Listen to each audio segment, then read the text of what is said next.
Okay, then it's here. So very quickly, I will run through the notes on the topic. Yeah, and then I am actually also preparing some other materials for you. So there will be more notes on each of the force that you are supposed to know. For example, like gravitational force. Okay, I'll be giving you more notes on this. Then we also will be learning about frictional force, okay, elastic spring force. Okay, hold on, let me see what my cat want to do.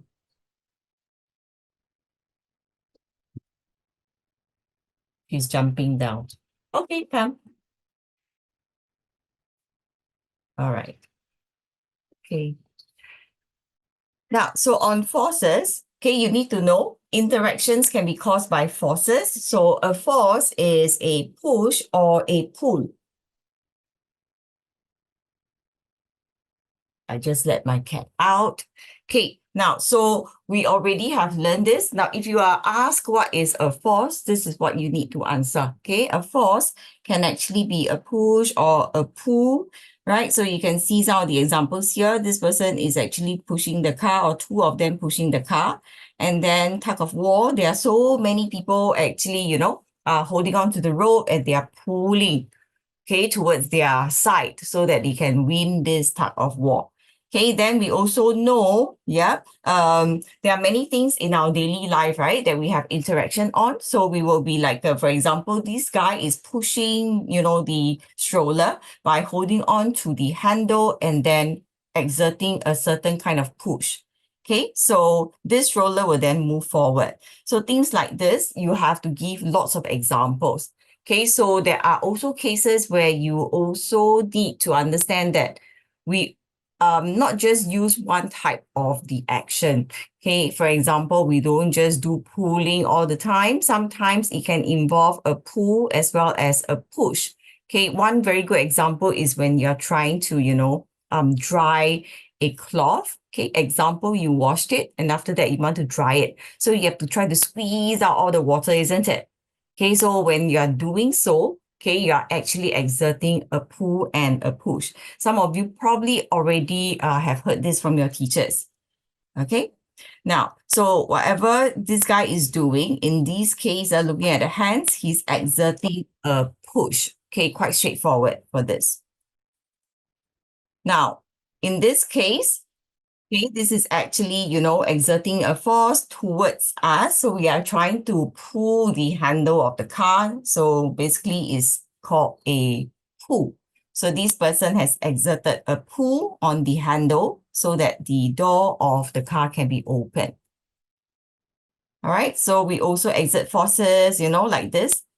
This is a very good example. So while you are trying to wring, the water out of some cloth or clothing, you have to twist it. So this twisting action is actually both a pull as well as a pull. Have you all tried to do this at home or in school? You'll be good if you have tried it. So you know when you are trying to push it away from you, definitely, that force is a push. Then you want to, bring it towards you is a pull. So this involves both a push as well as a pull. So this action.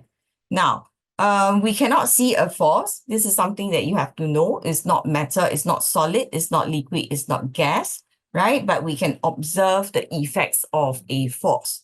Very commonly tested will be the effects of forces. So you need to understand the different effect of a force. Okay, for example, in this case, those of you who likes to play soccer or football, yeah, you know that anytime you give it a kick, you can actually change the direction of the ball. Okay, direction of movement. You can even, cause the ball to actually move faster or slower, depending on how you tackle it. Right or not? On somebody is in the waiting room. Okay.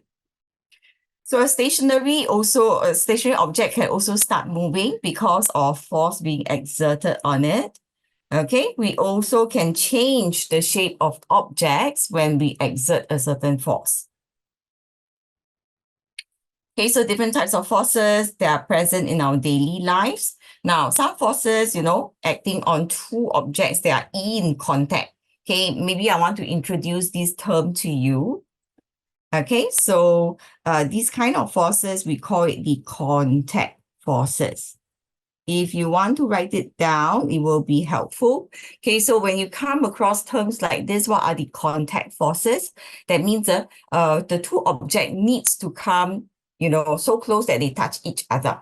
Okay, so the fact that they are in contact means they are touching each other. So this kind of forces only is classified under contact forces. There are the frictional force and elastic spring force. There are also forces that are non-contact forces. Okay, so we say that these forces act on objects from a distance. So magnetic force and gravitational force will be known as the non-contact forces. And you will learn more about forces after P6. You will only next come across forces in Sec 2. Then after that, when you move up to Sec 3 and Sec 4, you do physics subject. Of course, you are going to be, learning even more. Yeah, Tamayi needs to go to school. Okay, good. Giselle, it's okay. Don't worry. Actually, still, we have quite a number of students not in yet. Maybe they are on holiday. I'm not too sure. Let me see. Hello, Hasana. You are new today. Hasana, you need to turn on the camera, if that's okay. Yeah, because this is one of our regulations. Hello. All right. 1 minute. Okay, yeah, I just received a message from a parent. Okay, the child is not coming in today. No problem. Okay, now let's continue. Oh, Timothy, thank you for telling me. So yeah, I just heard from Avril's mom also. They are not coming in today. Matthias as well. Yeah, okay, good. Yeah, you see, it's good, right, when you are friends with your tuition mates.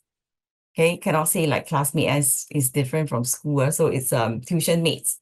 Yep. So if you're friends with your tuition mates, you can actually pass messages also. Okay, thank you so much. So I'll just quickly mark them as absent today. Okay, so you will pass the message to Matthias also, right? That he can actually watch the video.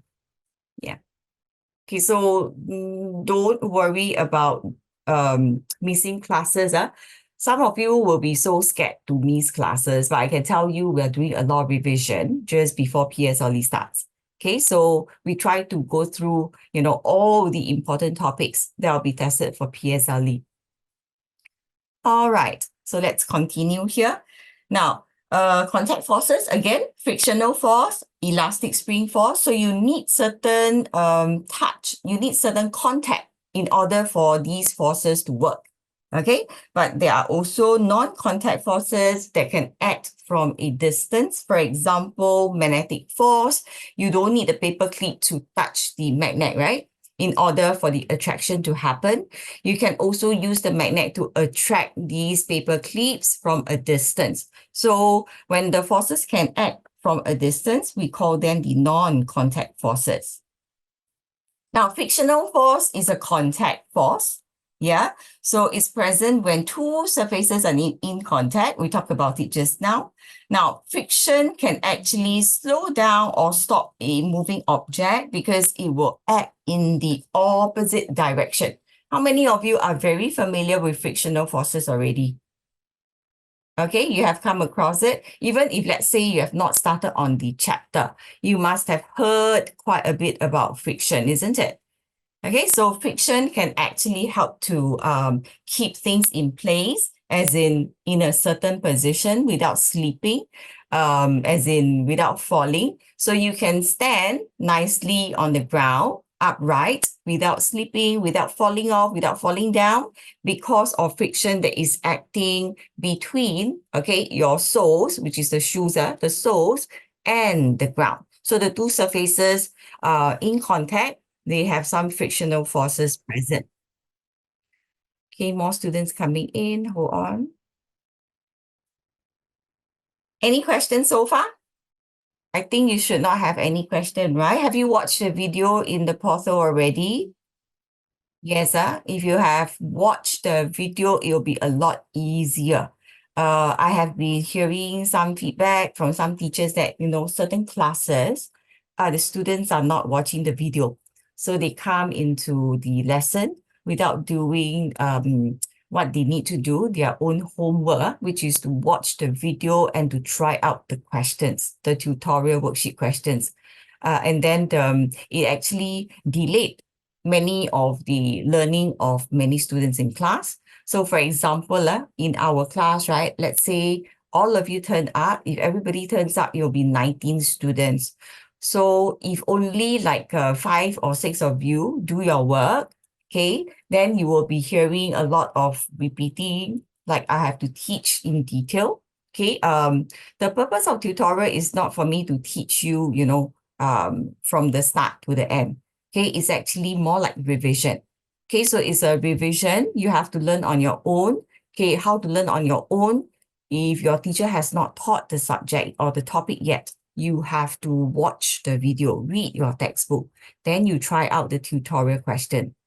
Okay, of course, there will be a lot of things that you're not clear of, but along the way, as we do our revision, as we go through the summary, and then as we explain to each other, the answers to the tutorial questions, right? You're going to learn a lot.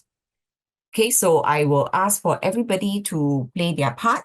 Okay, watch the video. Make sure you watch the video. Make sure you try the questions in the portal also, not just the worksheet questions. There are many questions actually in the adaptive, right, that you can practice. So make sure y'all do that,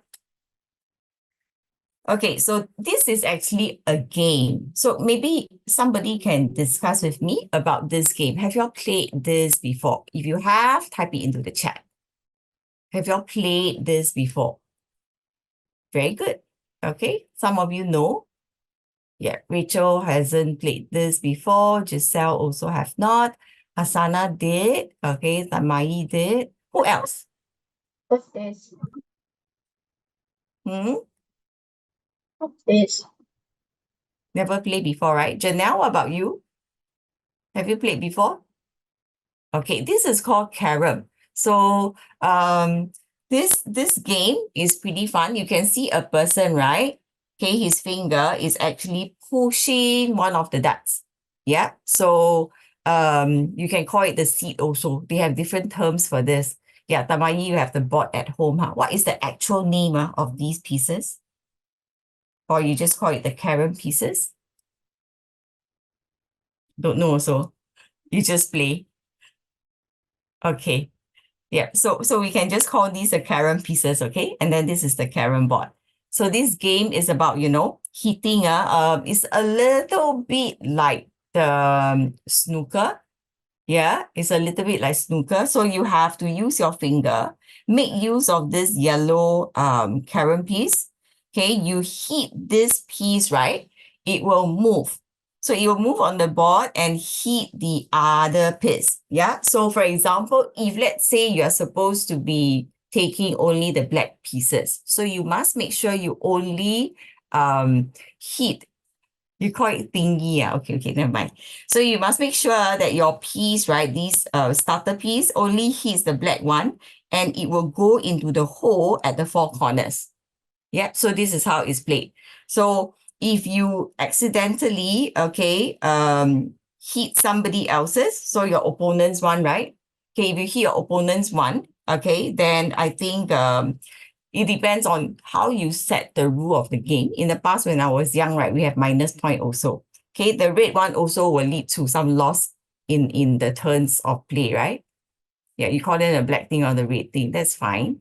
Okay, so if you are interested, you can actually Google this game. The name is CAROM.